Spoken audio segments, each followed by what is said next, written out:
In the episode we just watched, you got to play a human. You are always just covered in prosthetics. I would love for you to talk about your experience performing without prosthetics. Over my 34-year career, I have done many human roles, but just in lesser known things, a lot of indie things and TV commercials, that kind of thing.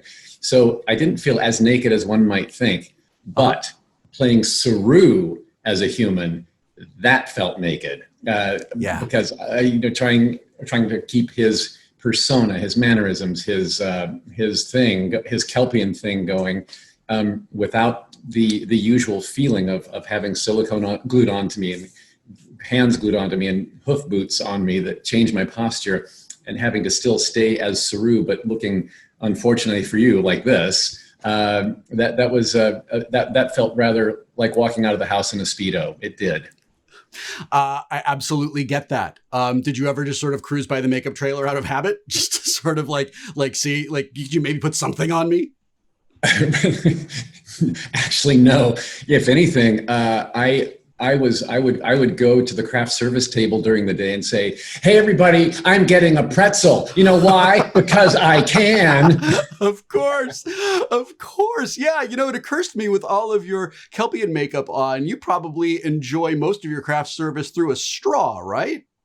Right. Well, during the day, now the mouth is glued around my lips, so I do have access to my mouth for lunchtime.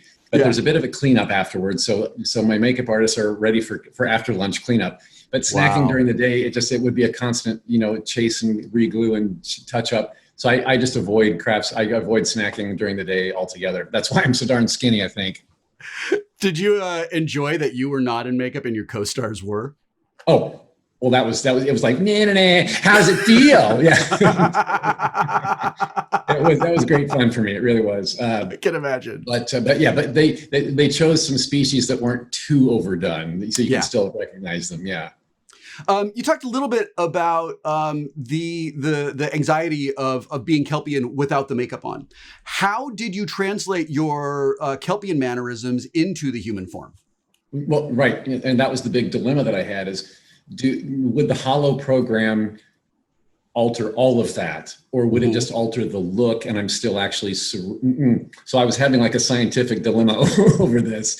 But my first line out is my heels are on the ground, and I wasn't understanding what was happening at the beginning of the Holo program.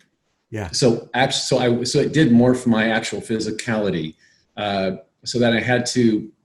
Okay, now I have to, that changed my posture, changed where my hips are placed, because those hoof boots change everything when I'm in the Kelpian boots. Of course. So but I didn't want to be, I still didn't find myself walking like this. I still wanted to have a little bit of this in his arms as he walked, but not totally. I had to kind of find a hybrid between human and Kelpian.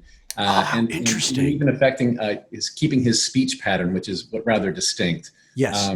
And his gesturing, and I wanted to keep all of that intact while looking so like human. So I was wrestling with myself over this a lot. Yeah. I've really enjoyed the choices you have made for Saru this season. I have enjoyed his uncertainty and his commitment and drive to do the right thing. That has him butting heads with Michael Burnham a lot this season. How do you think these characters are growing together or growing apart? Right. No, it's all a journey to grow together. All of it is, really. We butted heads an awful lot in season 1 with a bit more angst and a bit more competition. Yeah. Our butting heads now by season 3 is more of a, come on, I gave you an order, just follow the order, please. even though when she disobeys, it's usually for the better, and it works out because she had great instincts. And Saru trusts and knows her instincts are often right. So he's not poo-pooing her decision-making. He's just like, can we work it within the protocols? Can we work within, I give an order, you follow that order? Can we try that for once? And in that earlier episode too, where I had to demote her, that was the most painful thing we had to do all season long, was to say, you've left me no choice. Yeah. Here's what I said. Here's what you did. I have, you cannot be my first officer right now. That was a bit of a headbutt, but it was also a very understanding connected emotionally together moment where she put the button on that scene saying, Saru, I would have done the same thing. Right. So in the same position, she would have done that. So we have an understanding that is based in love and respect for each other. Absolutely.